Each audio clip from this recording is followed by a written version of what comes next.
achievements is this organization's pivotal role in various projects, such as Adopt a Highway, scholarship programs, back to school initiatives, Thanksgiving Turkey Drive, Winter Coat Drive, and health education / medical missions. Each of these designed to foster unity and progress within our community. Honorable Labisi Dabiri Okoya, could you please wave to the audience? I'm sure everybody knows her here, so. Oduni and Shaimo Foloko. Dr. Bio. Sorry, doctor. I'm Thank speaking in you, our native Honorable language. Bigwe. It is also an honor to have us today, to have with us today Dr. Craig McMackin. Dr. McMackin had his medical degree from Temple University School of Medicine in Philadelphia, Pennsylvania. He completed his residency at Boston Medical Center, where he served as chief medical resident. And he then went on to complete his fellowship in cardiovascular medicine at Brown University in Providence, Rhode Island. He is board certified in cardiovascular medicine and nuclear cardiology. Dr. McMahon, and I hope I'm saying that right. Okay. First of all, your resume is really, really flooring me right now. You just a bunch of Ivy League. Oh my God. It's an honor to be introducing you, by the way. He is also a general cardiologist who treats a wide range of heart diseases. His clinical focus includes coronary artery disease, heart failure, cardiomyopathies. I hope I'm saying that right. I'll Forgive me, explain. Okay, thank you. Arrhythmias, I know that, and valvular heart disease. Additionally, it performs cardiac risk assessment, emphasizing the importance of lifestyle and health habits in preventing and managing heart and vascular diseases.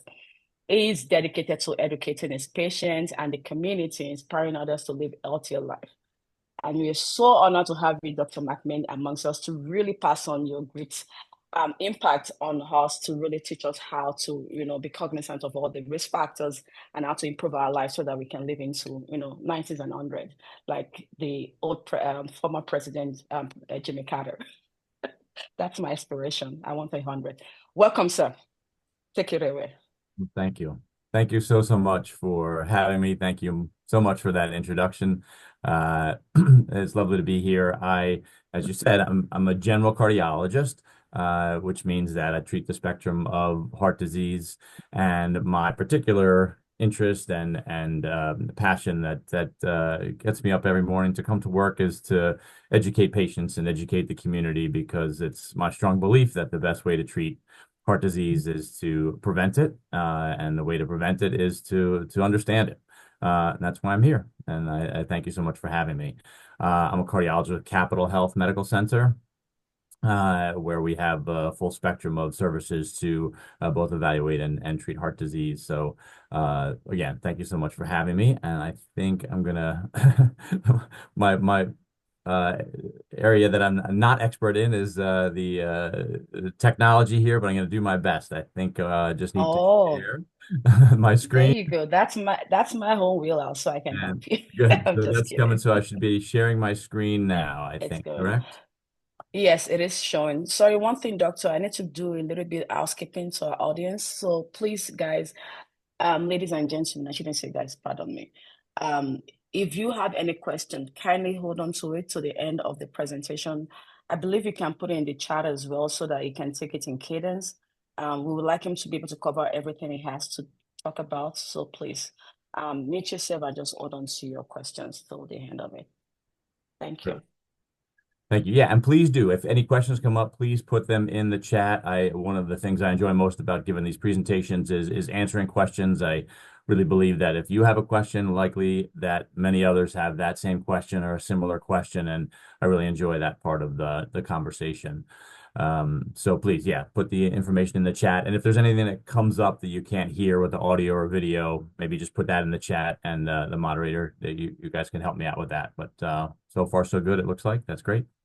Yep, I'll be monitoring the chat for you. All right, great. Thank you. So I titled this talk "A Healthy Heart." what should I know and what can I do? And that really is the format I'll take with each of the topics that we'll be talking about, and hopefully will be a good format to learn a bit about heart disease and heart disease prevention. So that's me, Craig McMackin. It's a little bit of a tongue twister, but that's that's me, Craig McMackin with Capital Health Cardiology Specialists. The overview, what I'd like to try to cover today is talking about the risk factors for heart disease. And then I picked a few very common heart conditions to give a bit of an overview regarding. So atrial fibrillation, heart failure, coronary artery disease, often referred to as CAD, and peripheral arterial disease, often referred to as PAD. So oftentimes when I'm giving a talk in person, I like to kind of start off with an interactive conversation. Today, we'll keep these questions to the chat, but maybe we can just each individually think about what we know to be risk factors for heart disease. So just take a moment in your own head, try to think about some top 5, top 6 answers to what you think might be conditions that cause heart disease. So I'll give everybody a moment to think about it, put these thoughts in your head, and then I'll reveal the answers here. So we talk about the 5 primary risk factors as being cholesterol, blood pressure, diabetes, smoking, and family history. And just a quick note, family history, by definition, we talk about family history of early heart or vascular disease, for example, heart attack or stroke, in first-degree relatives, so mother, father, grandparents, siblings, at a young age. So by definition, men under 55 or women under 65. That's not to say that if we have family members who are older and have heart disease, we shouldn't be aware of that. But just by definition, first-degree relatives who are young when they have heart disease is what we talk about as a risk factor, just because there's most people, I would say, are going to have somebody in their family somewhere in their 70s, 80s, 90s who have heart disease. So that family history is something that we focus on, that definition. Then other answers people often give are weight, activity or lack of activity, eating habits, good or bad. And so, yes, those are, of course, risk factors as well. A lot of times they get incorporated with the other risk factors that were on the left-hand column. And so I'm going to go through that kind of left-hand column. The first 4, in fact, the last one, as I mentioned, is kind of just that definition. So with that, I wanted to first talk about cholesterol. And my first slide here is intentionally confusing. And I say that because, at least in my opinion, there's so much terminology that surrounds cholesterol that oftentimes it can be very confusing about what these words mean and what do I do with them and how do they relate to one another. So the reason I put this slide up this way is to emphasize that there is a lot of confusion, a lot of terminology, and so I'm hoping to try to boil it down to some of the basics and to help get a better understanding of what some of these terms mean. So cholesterol, what to know, all right? So a very important thing to understand about cholesterol is that it's not inherently a bad thing. In fact, it's a very important thing that our body needs, that all of us need for many essential functions of the body. So it's an essential substance. It's found in all of our cells. It's a building block to all of our cells, especially the brain and the spinal cord. So our neurologic system is dependent on cholesterol. So then why does it get such a bad reputation, right? So cholesterol gets a bad reputation because there are places where we don't want cholesterol, right? We don't want cholesterol to build up in our heart, or specifically our heart arteries. And so that's why it gets a bad reputation. The terminology also that I think is a bit confusing then is when we talk about good or bad cholesterol. So I like to emphasize that cholesterol itself is not really good or bad. It's just a substance. Okay. And cholesterol is good when the body uses that substance for what it needs. As mentioned, the brain and spinal cord structure and health. It's bad when that cholesterol builds up in places where we don't want it, the heart. So a lot of times we'll hear the terms good and bad cholesterol used to describe HDL and LDL. So what are those letters. And what are those terms? So those are types of particles, which is the illustration here on the right. And it stands for, and you don't need to remember this, but HDL or high density lipoprotein versus LDL, low density lipoprotein. I like to say that we don't need to know those terms, but recognizing the letters is important. HDL, I tell people, think about it's high or it's healthy, and you want that number to be high. LDL is lousy, and you want that number to be low. All right. So those are particles, like I said, those lipoproteins that are responsible for carrying the cholesterol around the body. Another way to think about it, I think is helpful, is to think about these HDL and LDL particles as cargo ships, all right? And bear with me here. The cholesterol is the cargo that our body needs to transport to different places where the body desires it to go.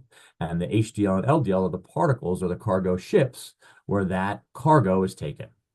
And as we mentioned, what we want is the cholesterol to go to places that provide important mechanisms for our body, important jobs for our body. So we want the body to transport that cholesterol to the liver, and we don't want our body to transport that cholesterol to the heart. So the HDL are the cargo ships that transport that cholesterol to the liver to do all those essential functions with cholesterol that our body needs. And our LDL are the cargo ships that transport that cargo to the heart.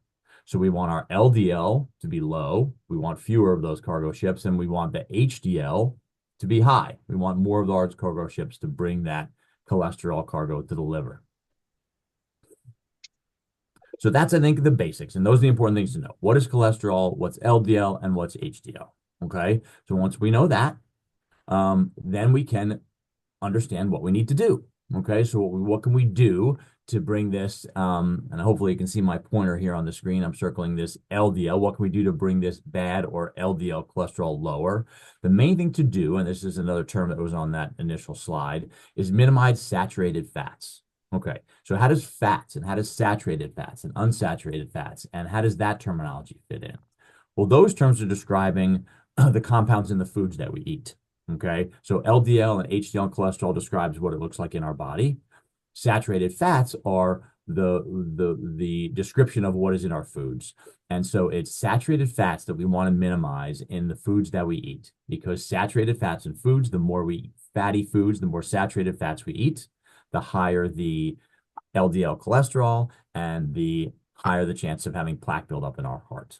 So where are saturated fats? Well, important is to read the food labels. So the basics are it's in red meats, fatty red meats especially, high fat dairy.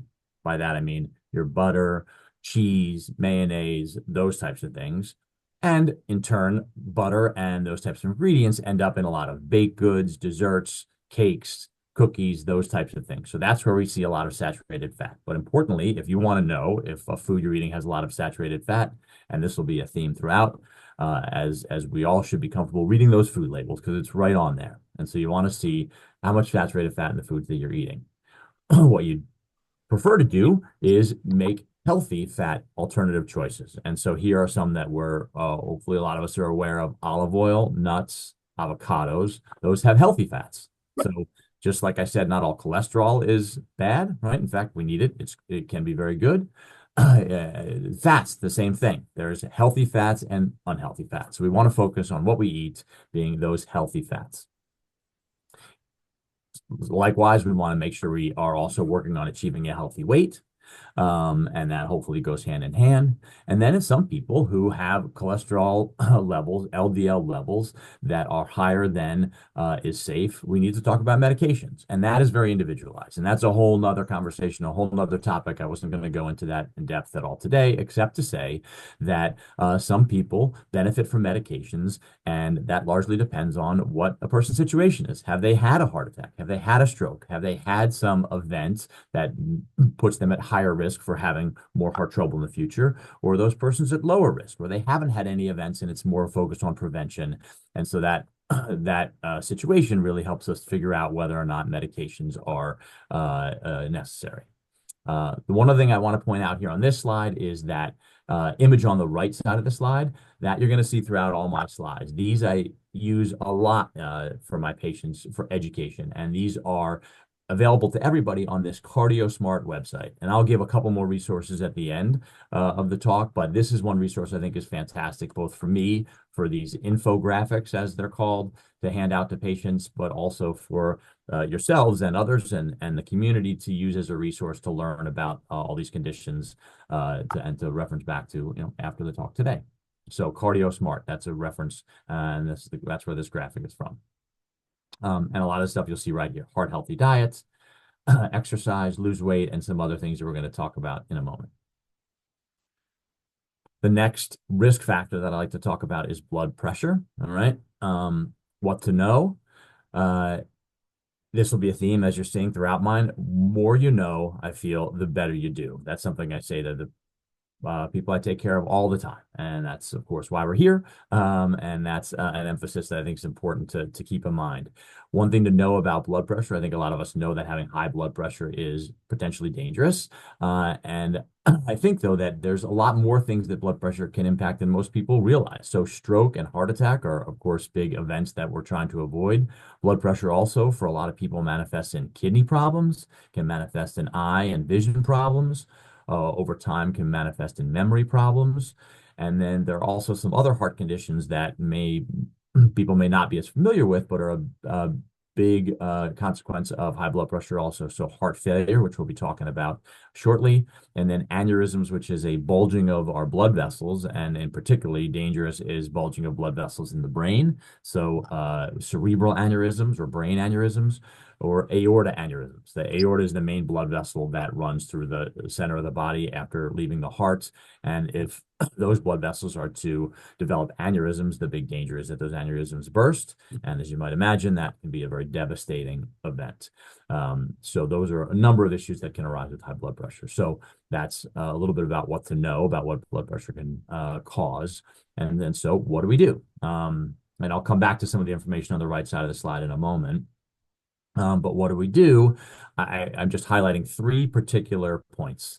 Is number one, to know your numbers. So we can't treat blood pressure unless we know what the blood pressure is. And of course, that's the responsibility of your doctor, your provider, to check that blood pressure. But I am a big proponent of people knowing their own numbers, knowing their own situation.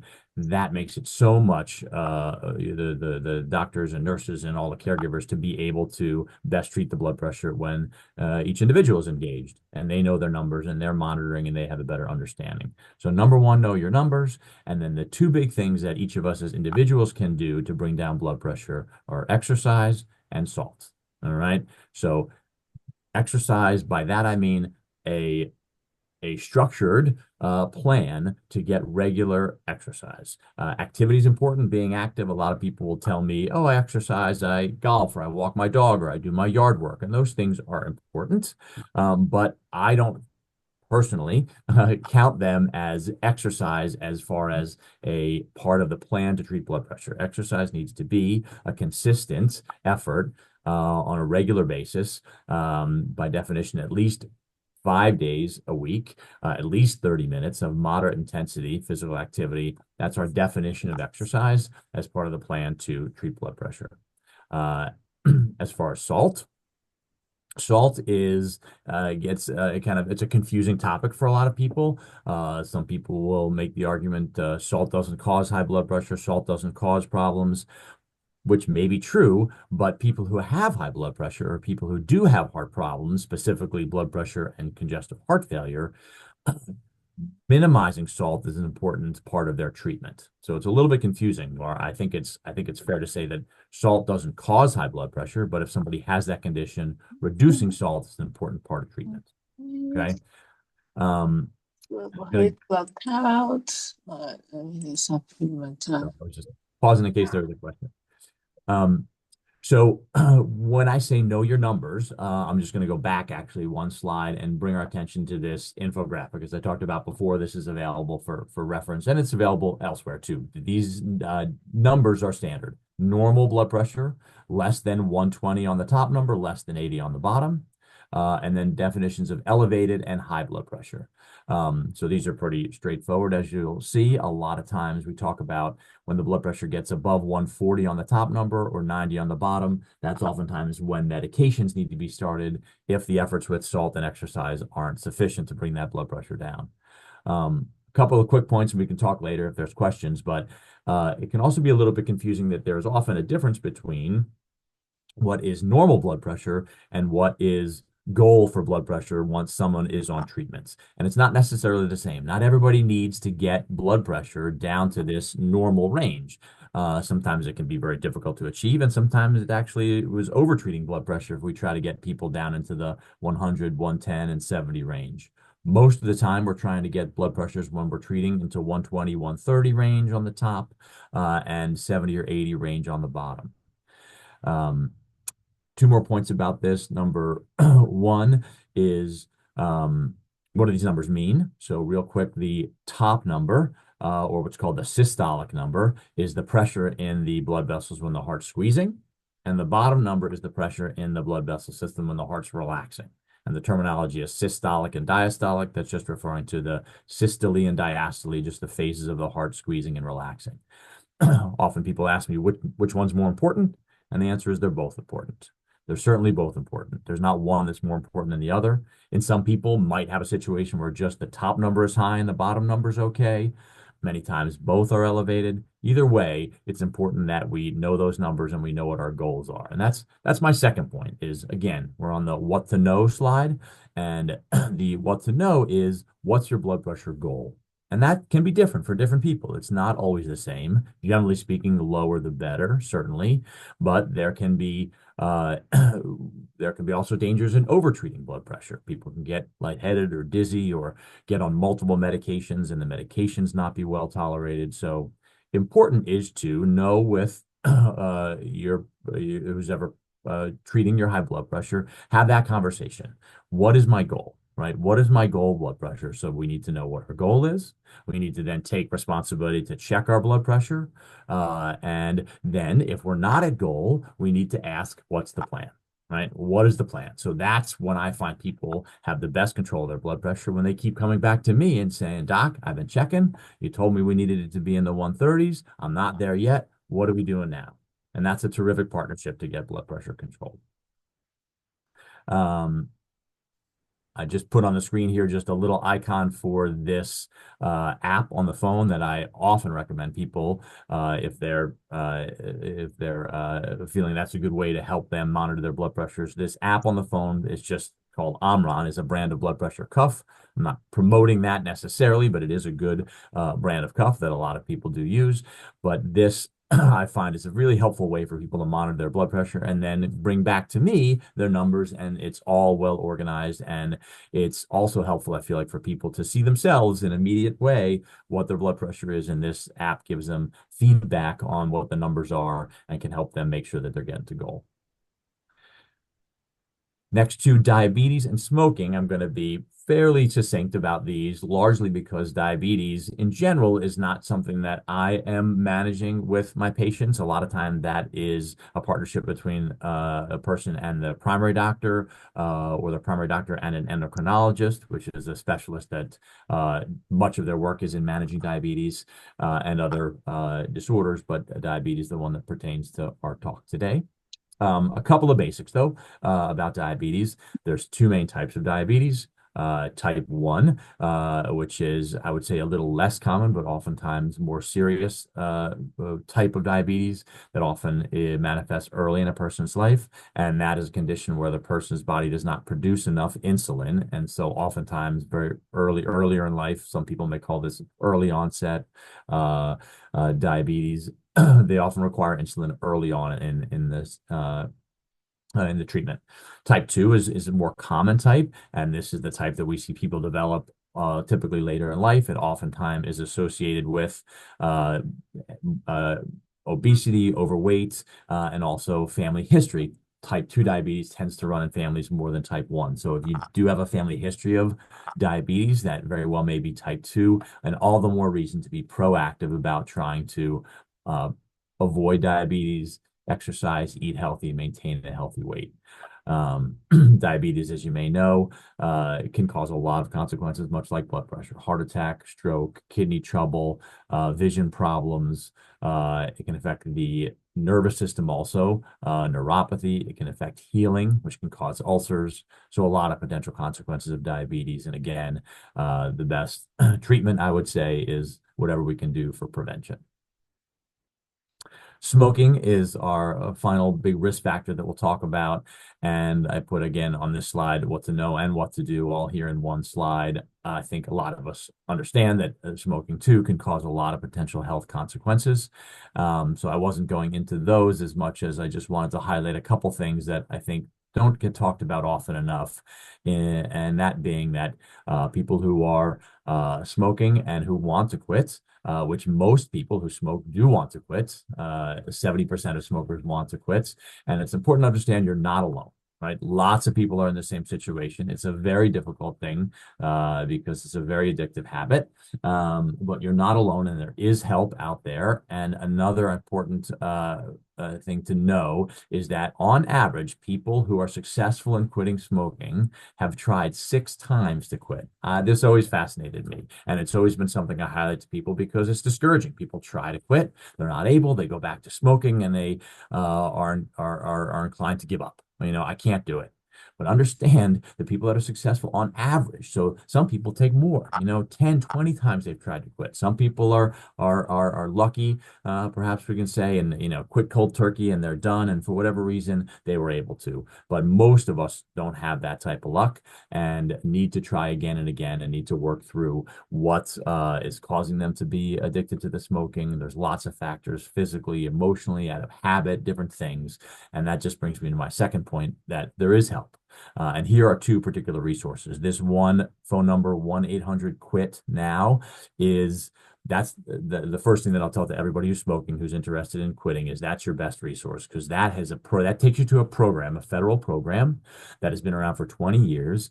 And in researching this talk, their website told me that they've fielded over 10 million calls of people trying to help. So a lot of experience and resource and expertise on the other end of that phone number. Locally, Capitol Health has a smoking cessation program that involves a multidisciplinary team, both pulmonary or lung doctors, as well as nurses and counselors and social workers. And that's a terrific resource locally. And so that's the phone number there. And I'll put this up again on my final slide, but if there's a way to jot that down or take a moment if that applies to you. And again, that'll pop up again at the end of the talk. So with that said, and let me just take a moment there and ask the moderator, are we doing okay at the moment? Is there any questions or anything? Are we doing okay? Yeah, we have some questions. I just don't want to interrupt you. Okay. I mean, you let me know if are they okay to wait till the end? Yeah, sure. Okay, great. It's just always a little bit tricky, as you may know, doing these virtual slides and stuff. I can't see people's faces. I don't know the reaction, so I just wanted to make sure we're doing well. Thank you. They're doing well. There are about 52 participants on the call, so Great. they're highly engaged. Thank you. All right. So a couple of conditions that I wanted to talk about. So 4 heart conditions, the first of which is atrial fibrillation, or commonly known as AFib. This is a condition that is an abnormal heart rhythm. So this is an electrical abnormality of the heart that is illustrated here on the left. The typical heart, this yellow dot, is where the electrical signal of the heart starts from. The normal is that it conducts to the middle part of the heart, and with that, the upper part of the heart. And you can see me, right? You can see me with my hands. Yes, we can see it. Sorry, trying to do multiple visual effort here. So the top, Yeah. Quick question, doctor. Where is that top signal coming from? From the brain, I guess. No, it's actually thank you. It's from the heart itself. So there's this yellow dot, and obviously we can get more detailed if there's interest, but it's called the sinus node, and that signal comes from the heart itself. The heart has its own electrical system. The heart has its electrical inputs that do come from the brain that do signal, does the heart need to beat faster or slower, but actually the heart has its own electrical system, and that's where the signal comes from. So the signal tells the heart to squeeze the top chamber, that atrium, which is where atrial fibrillation term comes from. The atrium squeezes, fills the bottom part of the heart, and then the bottom part follows by squeezing, and that squeezes the blood to the body. So normally, the pumping very basically looks like this: bump, bump, bump, bump, bump. And so the top squeezes, fills the bottom squeezes and pumps blood to the body. And so that yellow dot is where the signal comes from. That transmits to the smaller yellow dot, which just pauses between the top and the bottom squeezing, because we don't want them both squeezing at the same time. They're going to work against each other. The top squeezes, fills the bottom. There's a pause, the bottom squeezes and pumps blood to the body. The abnormality with atrial fibrillation is that the top part of the heart, so in the illustration, you see a lot more white arrows, and it's very chaotic. That's what it's attempting to demonstrate. So the top is doing this. And the bottom is still pumping, but pumps more irregularly or erratically. And that's illustrated on the electrical pictures at the bottom. So this on the left underneath the typical heart is just showing your regular bump, bump, bump, a nice regular rhythm. And on the right part of that panel, you'll see an irregular rhythm. And that's one of the main hallmarks of atrial fibrillation, is a very irregular rhythm. And then on the right side of the screen, what I'm showing is one of the big things that sets atrial fibrillation apart from other abnormal electrical heart problems or abnormal heart rhythms or arrhythmias, is that atrial fibrillation comes with an associated risk of stroke. Okay, and that's the big thing that sets atrial fibrillation apart. That's why if we hear about the term AFib, or doctors are trying to figure out if a person has atrial fibrillation, that's what sets it apart, and that's the big danger. And the reason for that is because blood clots can form in the heart. So when the atria is fibrillating, that part of the heart is not causing, or is not allowing for smooth blood flow through the heart. And what this illustration on the right is demonstrating, the little blue dot here, is just a representation of a clot forming in that particular pouch of the heart. And if a clot forms there, what the bigger picture is showing is that clot can get dislodged. That clot can get pumped anywhere in the body that blood goes, including the brain. So if that little blue dot or clot gets pumped up through the arteries to the brain, it can cause a stroke. And that's the big danger with atrial fibrillation, is causing a stroke. It can cause other things, but that the basic thing to understand is that that's the big thing that sets atrial fibrillation apart, and that's the big danger. So atrial fibrillation is very common. Over age 65, about 10% of people have atrial fibrillation. The Doctor, associate, pardon? sorry to stop you. So just to get it, so atrial fibrillation is like lack of synchronization between the upper and the lower chamber while the pump is going on. In a way, To yes. put it simply. The abnormality comes from that upper chamber of the heart. And so what's happening is kind of in the term, the atrium, the upper chamber, is fibrillating or beating erratically.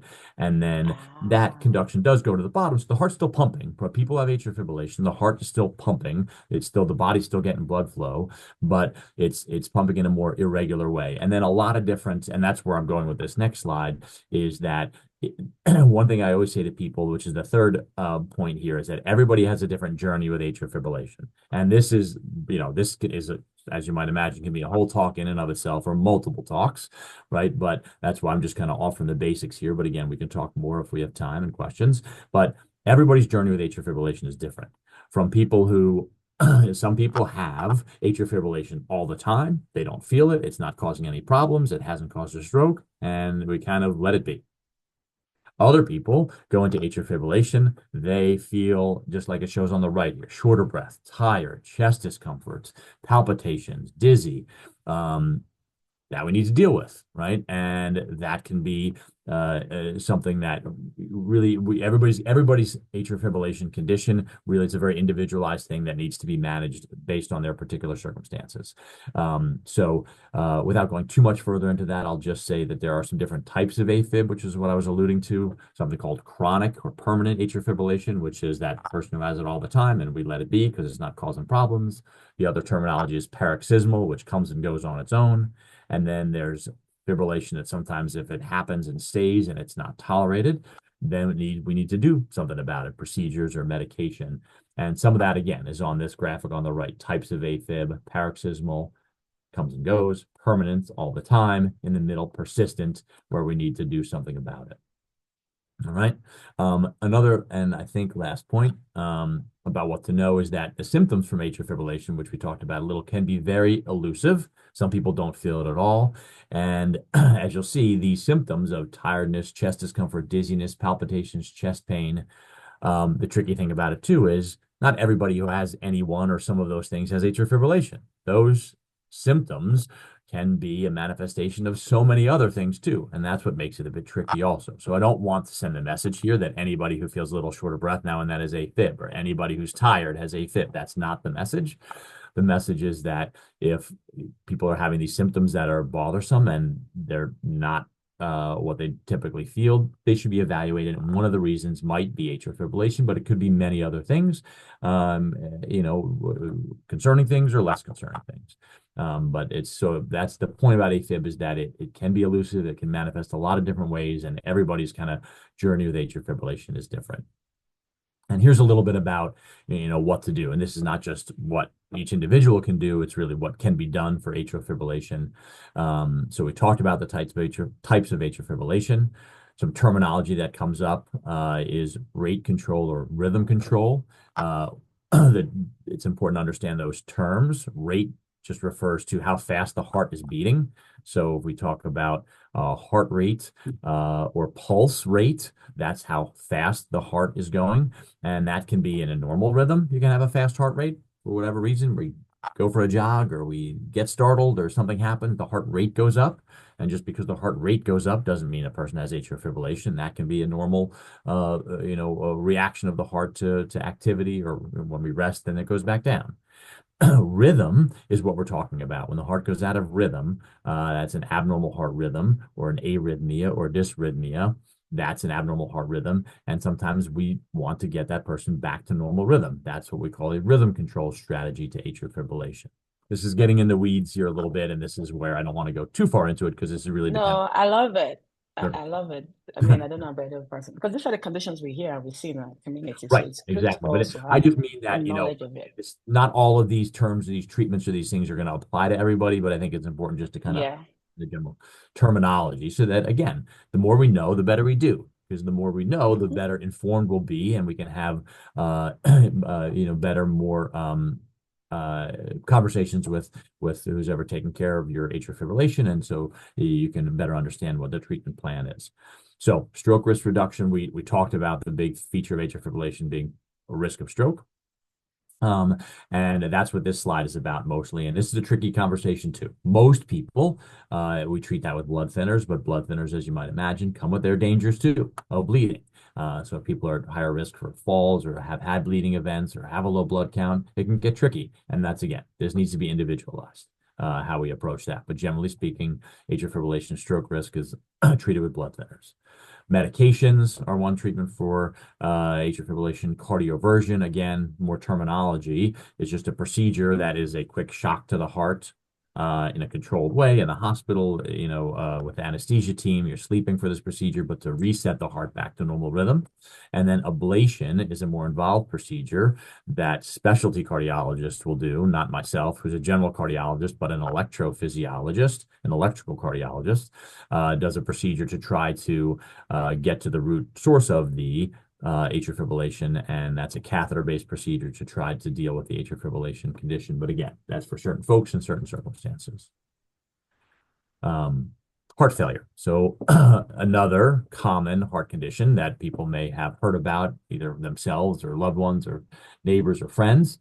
And again, the overview of heart failure is that it is a condition where the heart is not able to do its job efficiently as a pump. Okay. And this is a big topic. Okay. It's a wide spectrum of different types of conditions that cause heart failure. It's a wide spectrum of severity. Some people have heart failure with very mild or no symptoms. Other people have very severe symptoms and are very, very sick and very affected by heart failure. So just the term alone, which I always comment, scary term, but it doesn't necessarily mean that the heart is failing in a way that is not recoverable or treatable. It's just the term that we use.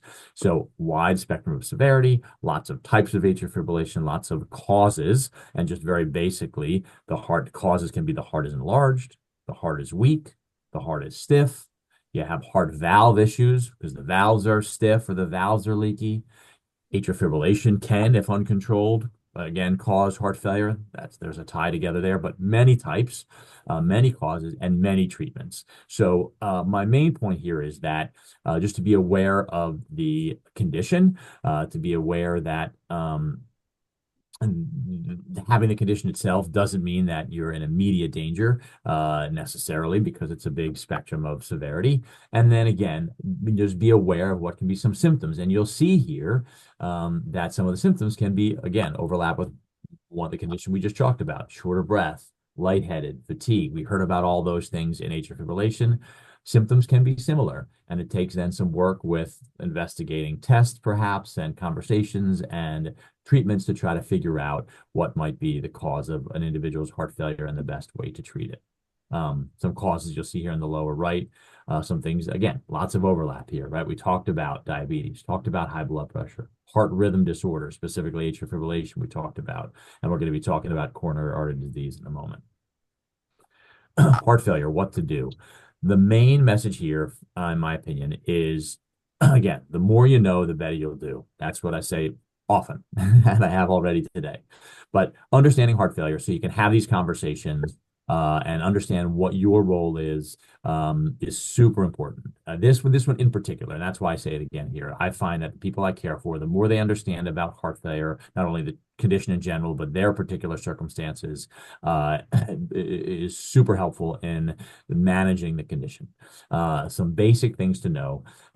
Again, just a couple details to get in the weeds here is dry weight, the concept of when a person has heart failure, part of the manifestation of that is holding on to fluid, and then the symptoms that are a consequence of that: shortness of breath, tiredness, leg swelling. So one of the main treatment goals of heart failure is to prevent that fluid from building up or removing that fluid if it accumulates. And so the concept of a dry weight, what we tell all of folks we care for with heart failure is you got to weigh yourself every day.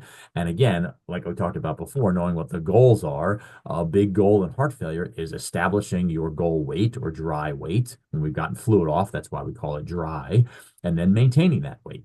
Knowing that if that weight starts to climb, oftentimes it's not because we've eaten too many desserts, it's because the body's holding on to fluid again for one reason or another. So just like we talked about with blood pressure, know what the goal is, monitor yourself for that goal. If you're not at goal, the last bullet point here is have a plan, right? Understand, what do I do? So it's not just a matter of getting on the scale every day and watching the weight go up and up and up and watching the fluid go up and up and up. If we see these things, we need to know, what do we do, right? Do we take an extra dose of a water pill? Do we do something else? And when to call our team that's helping care for us, and when do we let them know and get their guidance about what to do if we don't have a plan already. So that's heart failure. So CAD and PAD, my last two topics here, are very similar to each other. Coronary artery disease is what CAD stands for, and then PAD is peripheral arterial disease. Both of these conditions are conditions where we have plaque buildup in our heart arteries. So this brings us back to the first topic, of cholesterol. So we talked about cholesterol being a condition of, or cholesterol being a substance that when it goes to the heart can cause problems. And this is the problems that it causes: coronary artery disease or plaque buildup in the heart arteries. Okay. That causes narrowing of the heart arteries, which in turn causes problems with blood flow to the heart muscle. And this condition is typically progressive over time, and it manifests typically in two ways: angina or a heart attack. So a heart attack, I'll start with that because a term that probably more of us are familiar with. What is a heart attack? A heart attack is when that plaque, which has built up, breaks off. So basically, if we look on the right side of the screen, this little illustration of this yellow substance building up on the heart arteries, that's an illustration of plaque and cholesterol buildup. And if that gets disrupted, what can happen there is that a blood clot can form in that artery, and that can cause a heart attack. So that's when coronary artery disease causes its biggest problem. It's a heart attack, and a heart attack is abrupt blockage of blood flow to the heart muscle. And in worst case scenario, that heart attack causes permanent damage or death to that heart muscle, can cause a weak heart. Of course, people can die from a heart attack, and that happens if a heart attack. Yeah, no, we do. happens abruptly and then not only causes the heart muscle to weaken, but can cause the heart to go out of rhythm or cause other cascade of consequences that can be devastating. People can, of course, survive a heart attack, and heart attack can come in different shapes and sizes and severities. But as you might imagine, they're all dangerous and they're all bad, and they all basically happen because of plaque buildup. And so when a heart attack happens, that triggers a very important reaction of being very aggressive about treating the cause. Okay. And we'll get back to that. But to differentiate heart attack from angina, angina is a term that we use to describe the symptoms from blockage gradually progressing. Okay. Oftentimes, I'll describe angina as a warning sign to a heart attack, just to kind of relate the two, and just to illustrate that if a person's having symptoms of angina, that may be an indication that they have coronary artery disease blocking up their arteries, and that they may be at risk for having a heart attack if that blockage becomes abruptly closes the artery altogether. So, what is angina? Angina, again, is just a term describing what could be multiple different symptoms. And this is coming back around: chest discomfort, shortness of breath, tiredness. Again, those are similar symptoms to what we've talked about in these other conditions. The thing that distinguishes angina is it's classically described as a type of chest discomfort that's a pressure, a heaviness, a squeezing. People often hear the term elephant on the chest. That's trying to just give a description of that type of sensation: heaviness, pressure, squeezing. In a way, we try to distinguish that from sometimes features of a sharp pain or a stabbing pain or a poking pain. That could be potentially symptoms of angina, but a little less common. The classic symptom is that heaviness, pressure, squeezing. I think a lot of us may have heard that women's symptoms can be different, in that they may be a little bit more unusual or atypical or not typical, which is true, but still, most commonly, those are symptoms that women will feel as well: the squeezing, pressure, heaviness. So just some features there. So that's what to know about coronary artery disease. What to do is a lot of stuff that we talked about already. So the fundamentals, heart healthy eating habits. We talked about watching that saturated fat, right? We talked about exercise being an important part of treating a lot of heart conditions, but certainly coronary artery disease in particular. Weight management in an overall way. Smoking, very, very important for those people who smoke. This is a huge risk factor for coronary artery disease. We got to address those risk factors. And then this last bullet point of treatment is a very, very big topic, as you might imagine. But medications can be used to treat. Coronary stents are small metal coils that can be put with a catheter into the arteries in the heart. And then bypass surgery is a surgical procedure. And again, that's a cardiac surgeon who performs that procedure. And that's actually taking blood vessels from elsewhere in the body and then using those blood vessels to bypass or, go around the blockage. So again, that's a whole big topic that is separate, but just some basics about treatment. Medications that I'll highlight here are aspirin, which can help prevent that blood clot episode that I described from happening, and also cholesterol medications, specifically what we describe as statin medications, which are the workhorse of treating cholesterol buildup. Peripheral arterial disease, very similar condition, just the same idea of plaque buildup, but this is happening in the legs instead of the heart arteries. And so analogous to the symptoms of chest discomfort or heaviness that happen because of coronary artery disease, the symptoms of peripheral arterial disease happen in the legs.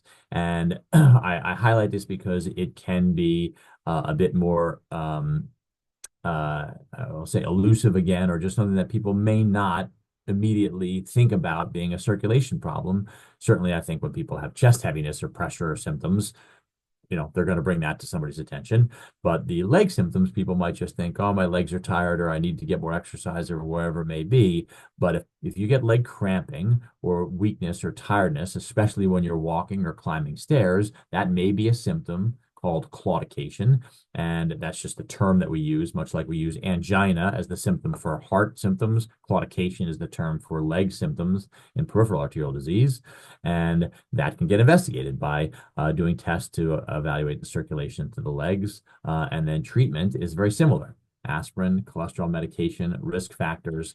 But unique to peripheral arterial disease, a big part of treatment is a walking program. So peripheral arterial disease is a common condition. It's actually a bit more common in the African American population. And it's also much more common in people who smoke. So one of the treatments here I'll get to momentarily on the next slide is smoking, but a fundamental treatment of peripheral arterial disease is a formal walking program. So a little different than just kind of any type of exercise, which is important for a lot of heart conditions, but a walking program specifically for peripheral arterial disease, if you're found to have that, is really important.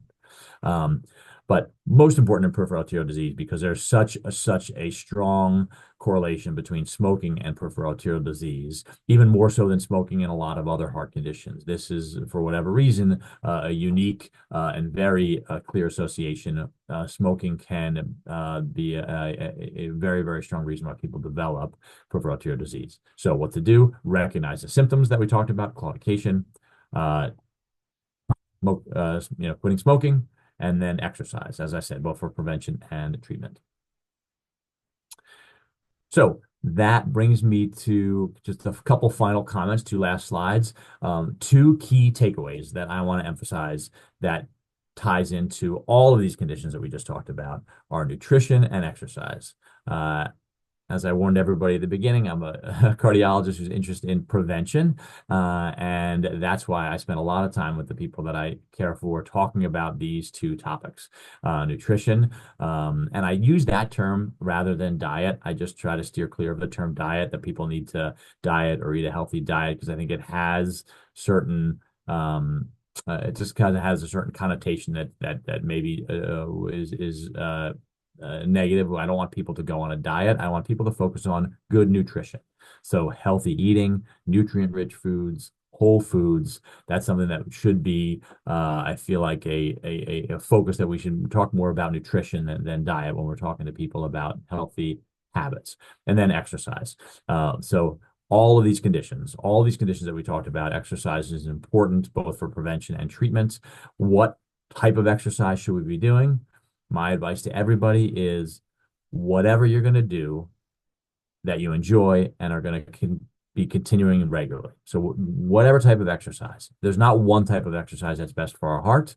A variety of exercise to get our heart rate up, for strength, for flexibility, for balance. A mix of exercise to just keep us not only heart healthy, but for our overall health and wellness is important. And I think my last slide here is just those couple of resources that I talked about. I'd come back around to before, the smoking resources in the upper right-hand side. This CardioSmart website, which is our American College of Cardiology, has put a lot of resources together, including all of those picture graphics, information graphics that I had on the slides. My favorite overall resource for learn about all things medical and health related is the Mayo Clinic, not just the heart, but this is a great resource for learning about all kinds of things related. On the right, I just am putting a picture of the Mayo Clinic diet book. I think this is a terrific resource for those of us who would rather have something on paper rather than on a website. I think this is a terrific resource for all the fundamentals of healthy eating. And then our American Heart Association website is another great resource for answer questions and get more information and understand how you can best care for yourself. And that's what I have. And this is me, and just a little bit of information again. Capitol Health Cardiology Specialist is my group. This is the phone number that can get you in touch with the office if you have further questions or would like an evaluation.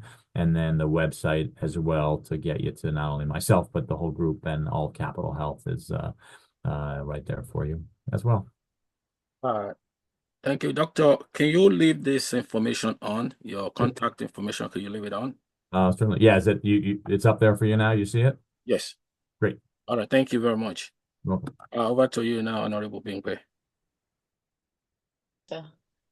Doctor, you've done an amazing job.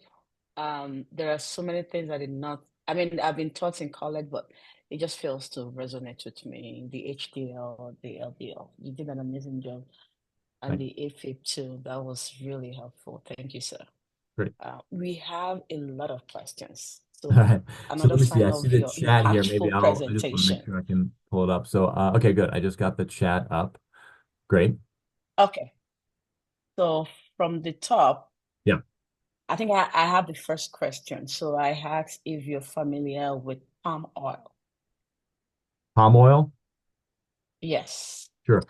So let me see where the, oh, okay. So let me just scroll to the top. I guess that's at the bottom of the chat. So should we just kind of go through from the top to the bottom? Did you want to do it that way? Or do you want to select the questions or how did you want to do it? No, let's do it from the top bottom so Okay. that people can feel. So palm oil. So there's going to be so many topics here that we could talk for a long, long time. So I'll try, I'll try to just what comes off the top of my head and offer some thoughts.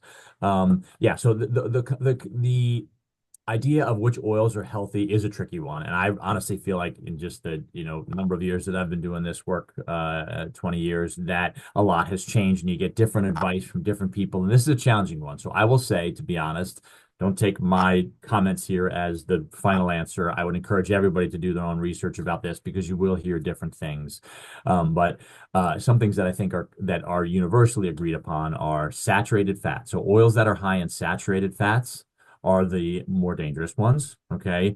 And olive oil is probably the healthiest. And there may be some debate about that and some other oils and things, but fairly consistently, olive oil has always gotten high marks for being a healthy oil. Palm oil, so some other concepts that I've heard and I think people will hear is that tropical oils may not be as healthy. So, because there's so many things to go in here. There's palm oil and coconut oil and canola oil and vegetable oil, and then there's avocado oil, and then there's all the types of different um, uh, produced oils. So all of those natural oils, it's hard. It's hard for me to say for sure, oh, this one's okay and this one's not. I really would encourage people to do their own research. But saturated fats, not good. Olive oil, good. Tropical Yeah. oils get a bit of a bad rap, and then things like uh, things like I don't want to say canola oil, but things processed oils are generally not good. And one other thing I think a general concept that people will hear is if it is that may be helpful, if it's solid at room temperature, okay, like butter or Crisco or those things, that's less healthy. If it's liquid at room temperature, like olive oil, and this is not to say that all liquid oils are necessarily healthy. That's just a good thing to keep in mind. And that's in part because of the concept of saturated and unsaturated fats. And I don't want to go into the chemistry and biology of that, but basically when fats are saturated, they're saturated they're saturated, and that chemical structure results in them being solid at room temperature. So that's just something to keep in mind. Solid at room temperature, Yeah. not good generally. Thank you. Yeah. I actually noticed you didn't mention trans fat. Isn't that part of the trans fat? Trans fats. Okay, yeah. So trans Yes. fats, and that's another concept. So not good. Right. So trans Okay. fats Okay. not good. So saturated, unsaturated, trans fats. So Okay. yeah, so it's the saturated fats and trans fats are similar, a little bit of a different distinguishing feature as far as the chemistry of them. But yeah, you want to avoid the trans Okay. fats and saturated fats. Thank you. Thank you. Yeah. The next question is canola oil okay to substitute for olive oil? So again, olive oil is the best, right? So canola oil, I think vegetable oil, those things. I wouldn't say so. I would say in general, no. It's not a definitive no. And of course, we're cooking, right? There's different flavors in canola oil and olive oil and different things and different recipes and things, and that's very, very important too. And so that's a lot of these questions aren't going to be an absolute yes or no. But I wouldn't routinely use canola oil instead of olive oil. Okay. How can brain aneurysm be prevented? Sure. So important here is family history. If there's a family history of aneurysm, especially brain aneurysm, that should be mentioned to your doctor, and you can be screened for aneurysm. So sometimes you need a CAT scan or other testing, and there's standard screening guidelines for that. And then blood pressure, I would say blood pressure and smoking. So controlling blood pressure and not smoking are going to be your two most important things to avoid aneurysms. Can all aneurysms be prevented? Certainly not, because there's a family history there. That's why we ask about family history of aneurysms and screen people with CAT scans or ultrasounds of the aorta if they have a family history of aneurysm. So screen for it in appropriate people, control blood pressure, and no smoking. Got it. Thank you.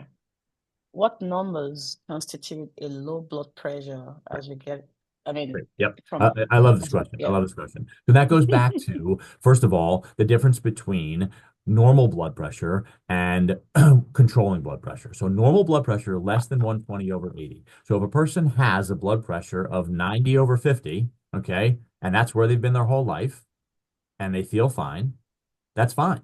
That's a normal blood pressure for that person. It's a bit of an extreme example. Yes, that's low, but for that person, that could be their normal blood pressure. Because normal blood pressure, if we go back to that slide or when you look it up, I'll just go back real quick and then I'll go back to that screen. But that, sorry for the fast scrolling here, but here, so normal blood pressure, top number below 120, bottom number below 80. There is no bottom range.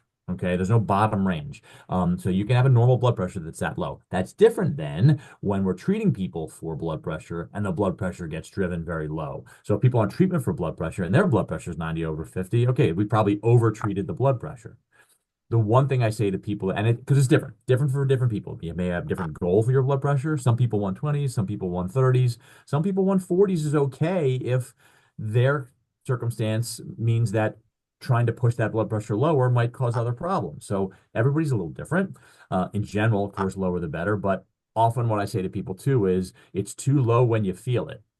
Meaning that if we push blood pressure too low and you get lightheaded and dizzy and tired, or we're using more and more medications and then medications make a person not feel well, maybe that's too low, or maybe that's pushing it too low. But there's not one answer for that. That needs to be individualized too. But important to differentiate between, what's normal blood pressure and what is, again, what's the goal for the blood pressure, and that needs to be discussed with your doctor. Okay, thank you. Is irregular heartbeat permanent? Do Great. patients ever get off blood thinners? Great. So, irregular heartbeat. So I think we're talking about atrial fibrillation. Irregular heartbeat's a more general term, and that can be from other reasons. And again, there's lots of different type of abnormal heart rhythms, but atrial fibrillation is a big one, an important one. So that depends on the individualized approach. Again, I'm doing a lot of scrolling quickly here, but that brings us back to this types of atrial fibrillation. Paroxysmal comes and goes on its own. On the other end of the spectrum, permanent or chronic, where yes, it's there all the time, and then persistent if it's there and stays, but we need to do a procedure to get rid of it. And that's where, again, I talk about everybody's different journey. So in some people, yeah, it's permanent because we've made the decision to let it be permanent. Other people, we've had reasons to try to prevent it from continuing. And then do people ever get off of blood thinners? So generally speaking, it's long-term treatment for people with atrial fibrillation. But one circumstance, if people have a problem with blood thinners, they had a bleeding event or a bleeding ulcer or some risk of multiple falls, and it can be dangerous to be on blood thinners. One potential alternative, and I put some extra slides here on the end, is a device. So can you see this? Watchman, is that on your screen? Mm-hmm. Yeah. Yep. So this is a device that's newer technology, and it's been available now for a number of years. In fact, we're on the third generation, I believe, where this is potentially in certain people an alternative to blood thinners. And typically it's in people who either have had a bad bleeding event on blood thinners or are at what we call high or prohibitive risk to be on blood thinners. And then this is a device, and again, select people, needs to be evaluated by a cardiologist and specifically an electrophysiologist to decide whether this is an appropriate treatment. But this device goes into that here. This is a similar picture from before. In a previous picture, that was a little blood clot in that area of the heart. This illustration is demonstrating this device getting intentionally placed in that area of the heart to close off that area of the heart so that clots can't form there. So, do patients come off blood thinners? The answer is it's very individualized. Yes, sometimes, but it's very individualized. Got it. Thank you. Can type 1 diabetes or ulcers be prevented? The two different things. So type 1 diabetes is a tricky one. Again, not exactly my area of expertise. Type 1 diabetes. If diabetes runs in the family, talk with the primary doc, make sure that we're doing appropriate screening and monitoring. Type 1 diabetes generally can't be prevented. That's a genetic condition. So people who have type 1 diabetes, often it's diagnosed early, they're on insulin early, and that's a condition that needs to be very vigilantly treated. Can ulcers be prevented? Sure. Yeah. I mean, not always, because people who have severe diabetes for a long time, despite their best efforts, ulcers can happen. But a lot can be done to try to prevent ulcers, treating the diabetes well, appropriate foot care, seeing the podiatrist, wearing the appropriate shoes, avoiding injuries, treating ulcers early when they happen, a whole host of things. But ulcers it's a serious thing. If a person who has diabetes is developing ulcers, that is often a approach from a primary doc, an endocrinologist, a wound care team, a podiatrist. That's a big effort to avoid those ulcers because they can be devastating. Thank you. Great. What Next vitamins help question. people with blood pressure and diabetes apart from prescribed drugs? So less kind of definitive science and less definitive answers here, but generally speaking, I would say magnesium has a pretty good reputation for potentially helping lower blood pressure. Either so first and foremost, vitamins and foods, right? We should be eating healthy foods, nutritious foods, right? So the vitamins and minerals we get in foods is hugely important. That's the most important. And then as far as supplements go, I would say magnesium is a reasonable one to try. There's really little risk in magnesium. It's fairly inexpensive. And magnesium citrate is the magnesium formulation that tends to have the best reputation. There's different ones. It can be confusing, is why I'm saying that. Lots of types of magnesium and in what doses. But typically, magnesium citrate, 400 milligrams a day, is something that's reasonable to try. Of course, ask your doc before just taking that or any supplements to make sure it doesn't, isn't a problem with the other medication or treatments that you're doing. And then vitamins for diabetes, I don't have an answer to that. I'm not sure that there is really kind of supplements that I would recommend with diabetes. But again, not my wheelhouse exactly, and important to talk with primary docs in case there's something I don't know about that. The Mayo Clinic is a great resource, again, for a lot of these questions. They have specifically a diabetes book, too. I showed that Mayo Clinic diet book. They also have a diabetes-specific book. It's a great resource for diabetes. And the American Diabetes Association, lots of resources out there for diabetes, but the Mayo Clinic does a good diabetes book as well. How is AFib related to heart palpitations? What's a heart murmur? Great. So real quick, I know that I talk a lot and I don't want to go over time, and I'll try to answer all these questions. So how is it related to palpitations? So what I say to people very basically, palpitations is a symptom. Okay. Atrial fibrillation is a diagnosis or is a heart condition. Palpitation is a symptom, no different than a cough or a headache or chest pain or shortness of breath. Palpitation just means you're feeling something, and people describe it different ways. It's a very broad term, but the way that I typically, explain it is it's just a symptom. My heart's racing, my heart's skipping, my heart's fluttering, my heart's jumping. Those can all be described as palpitations. And then you need to investigate what's the cause of the palpitations. Is it AFib? Is it different heart rhythm? Is it anxiety? Is it whatever it may be? Lots of things can cause palpitation symptoms. A heart murmur is just a sound that we hear when we listen, right? So this is how we find out about a murmur, right? We just listen and we hear an abnormal sound of the heart. And again, similarly, that could be considered similarly to what we said about palpitations. It's basically a symptom that I hear when I listen. And if I hear a murmur, then I try to figure out why does a person have a murmur? And the most common reasons are that people have a valve issue, that they have a stiff valve or a leaky valve. And some people can have a murmur and have a very minor heart valve issue or none at all. People can have a murmur that's just what we call a normal physiologic murmur, meaning we just hear a little bit of a murmur as the flow goes across the heart valves. Other people have a more serious heart valve issue. And so murmur is just a starting point, and then we investigate why. What causes plaque formation during AFib? While dealing with AFib, can plaque formation be prevented to reduce the potential heart failure during plaque transportation? So I think there's a couple. I think we're we're conflating a couple of different conditions that we talked about. I know there's a lot that I talked about today, but plaque really doesn't. So atrial fibrillation and plaque are separate. Plaque causes coronary artery disease, CAD, or peripheral arterial disease, PAD. Also causes, you can get plaque in our carotid arteries. That's carotid disease. So that's plaque. That's the cholesterol, smoking causing plaque.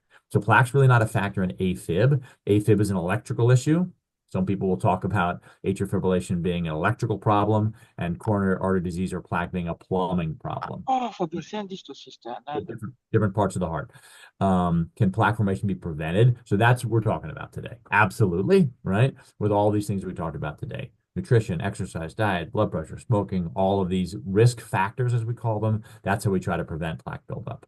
And then how to reduce the potential for heart failure. So that's another concept that we talked about, and that can be a consequence of these things AFib, CAD can cause heart failure. And that's, again, a big conversation. And where are we here?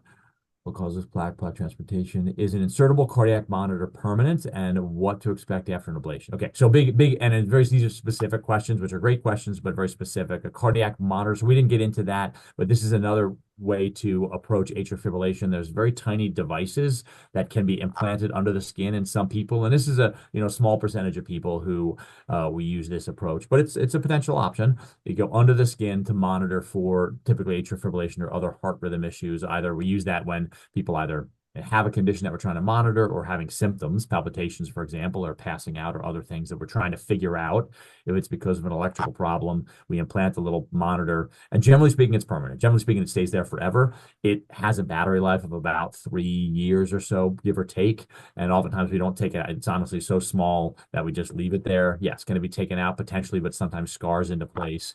So if you have a monitor in, a loop recorder, we call it, or implanted loop recorder, implanted monitor, talk with the team that put it in to say, hey, can I get this out? If there's some reason that you want it out, in most cases, it just stays in. What to expect after an ablation. So it's spelled with an A, just for everybody's understanding, A-B, ablation.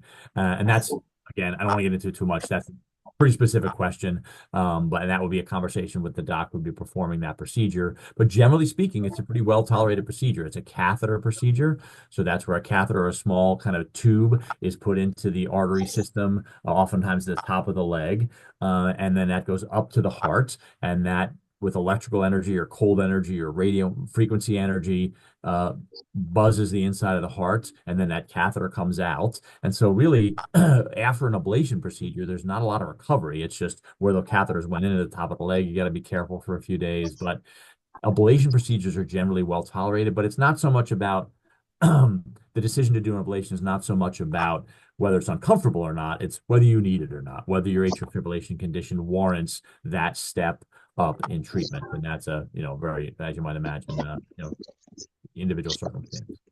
What range of readings are acceptable?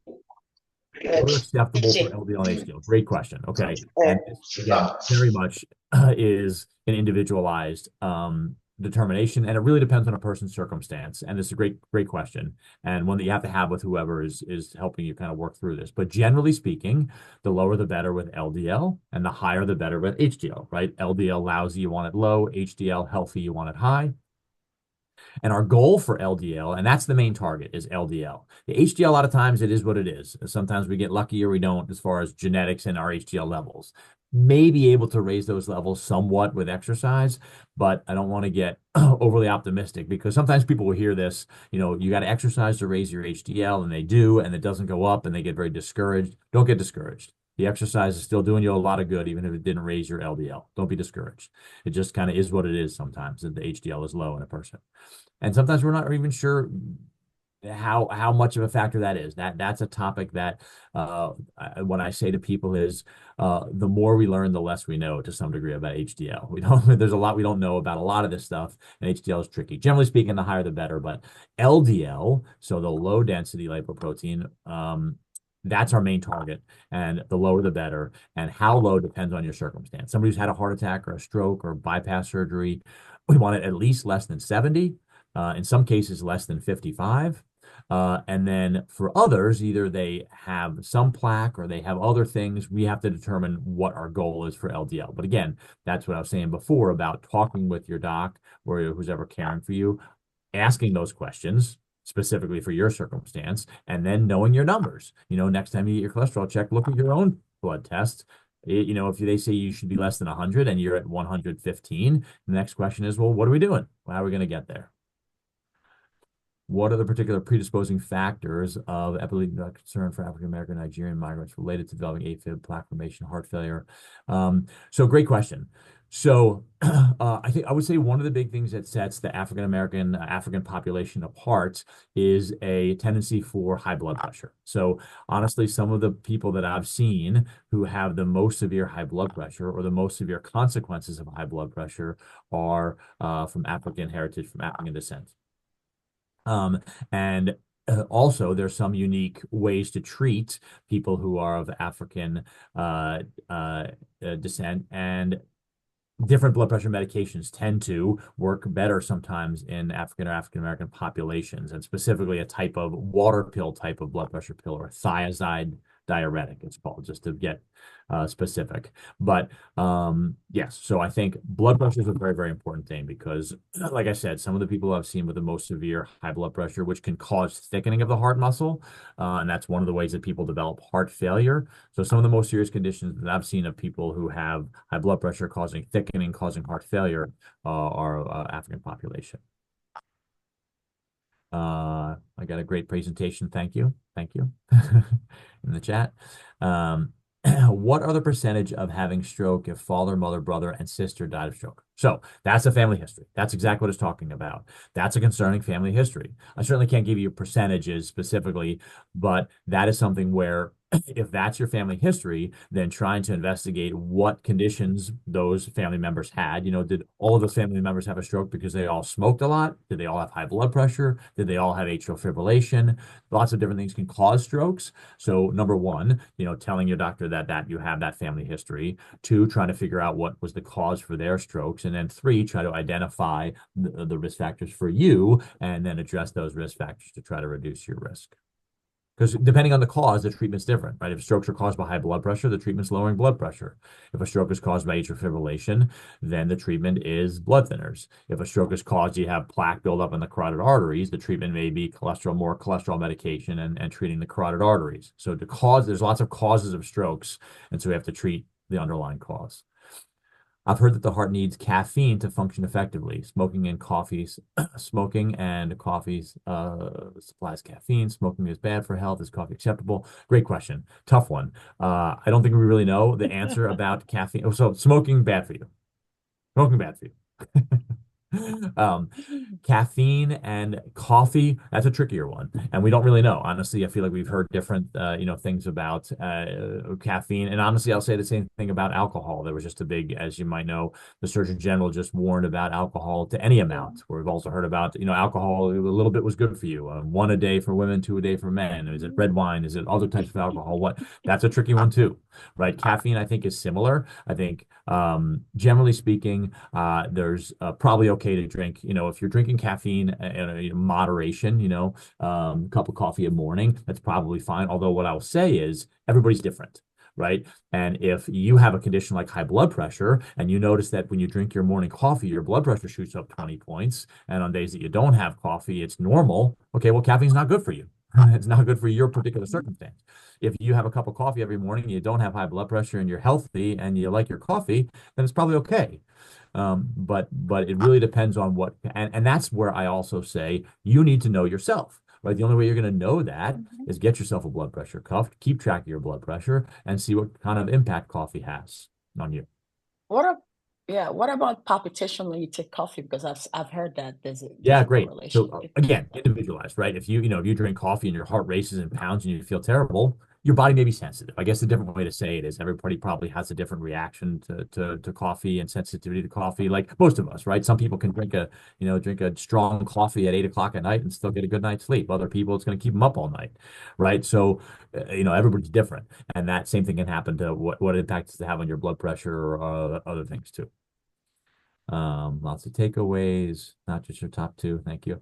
What does one leg to be getting hot when sleeping at night? How do I respond to it? So that just needs to be evaluated. So the leg symptoms, sleeping leg symptoms, there's things called restless leg syndrome. There may be neuropathy. There may be circulation things that typically doesn't cause legs to be warm. But this is a very specific question, and I would say certainly need to talk with your doc and figure out how to go about investigating that. Some infections can lead to heart failure. Can you name a few? So infections. So great question, specific question. A lot of times these questions I find them when people have a particular, condition themselves or a family member or whatever it may be. So viral, there's some types of heart failure like we talked about, lots of potential causes for heart failure. One is when the heart gets weak. One of the reasons that the heart can get weak, or what's called a cardiomyopathy or bad heart, is because of a viral illness. And this is something that is more common in developing countries, African countries. Absolutely. This is a much more common reason for heart failure than it is in places like the United States. But Chagas disease is something that's in African countries. That's a particular type of it's a condition that's not a virus exactly, but it's a different that's carried by insects that can cause heart problems, especially, like I said, in Africa and other developing areas of the world. But viruses can cause cardiomyopathies in the United States and all over the world too, a viral cardiomyopathy.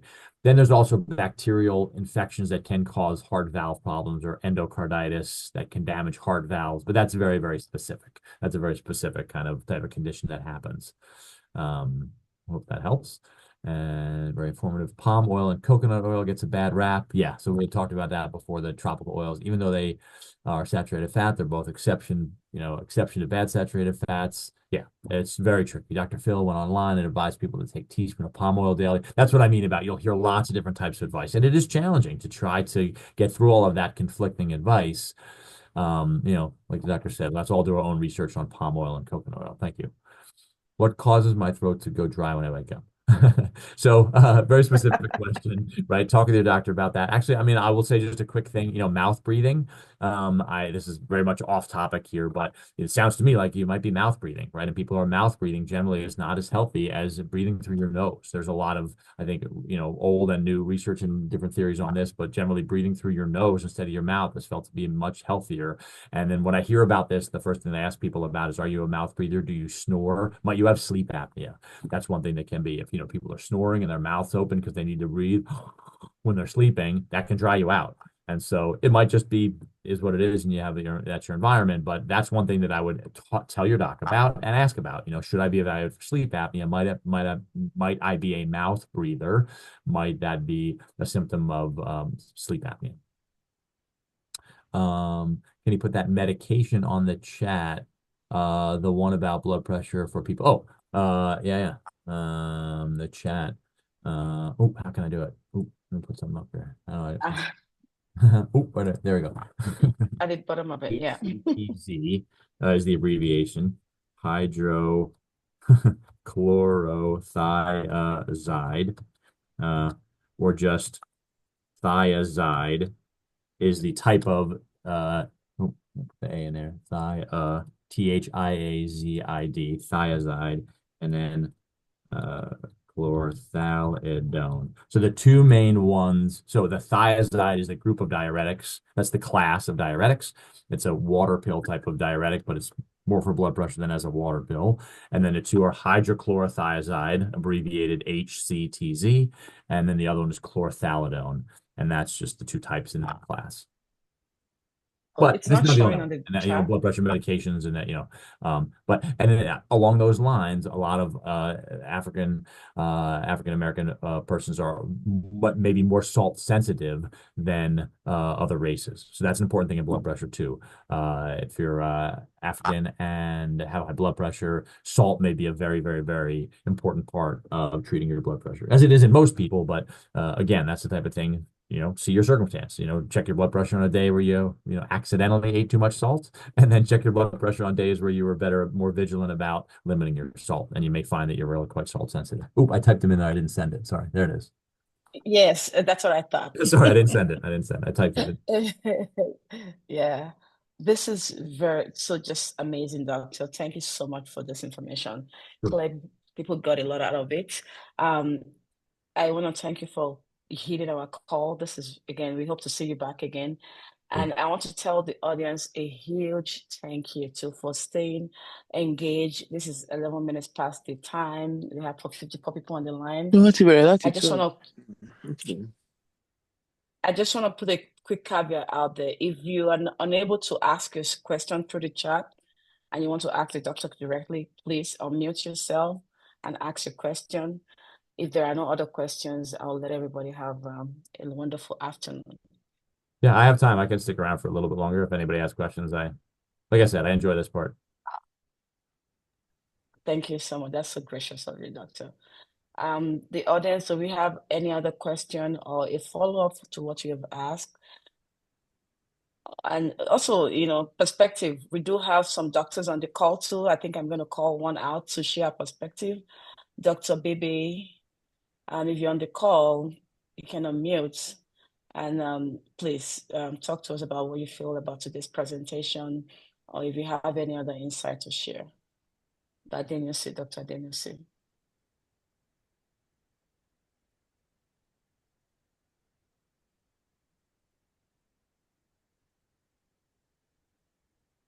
Okay, we have one more message. Okay, so it looks like she dropped. So if there are no other questions, thank you so much again for joining us. We'll see you. Stay tuned, please, everyone, for additional series. We have this very interesting topic coming up too, so you don't want to miss that. Thank Great. you so much again, everybody. Thank you, Doctor, for doing Thanks, an everybody. Thanks for amazing the job. invitation. Yeah, thank you. You're All right, take care. welcome. Have a beautiful afternoon, everybody. Thank you, Doctor. Nice talking to you. Thank you. Yeah. Thank you. Thank you, Doctor.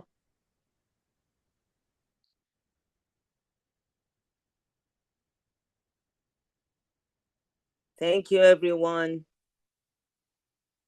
Thank you. I appreciate it. Thank you. Thank you.